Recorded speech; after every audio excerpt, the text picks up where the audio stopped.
كم جار امروش او سربريني جاران 250 جولك تقريبا 200 بو 250 إسا او سربريني نما بابوني ام خبر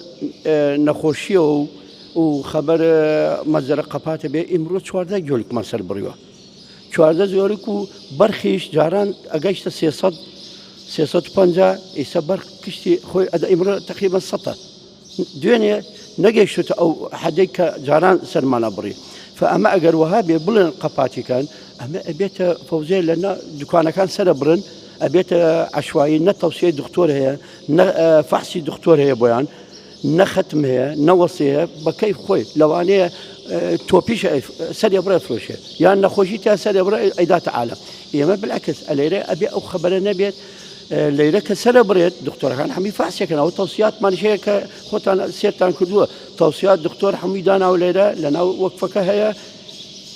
باراكش مثلا إسا مثلا 20,000 أبيت لو أنا كنمينة المالكان أبيت 6,000 30,000 إيه باش أو فقير لك شو بخال 30,000 لك شو بيني أول شيء أبيت ناريكو ناقانونية لدرو سربوري أي تلقى سابها أنا بوتشي دانا لبرا دانا دكتور فحصيك دكتور توصية عالمي كده عليك قوش مكر لدروه إلا أو قوش ختم اليدرا فحص كراوة وصيها لو بسي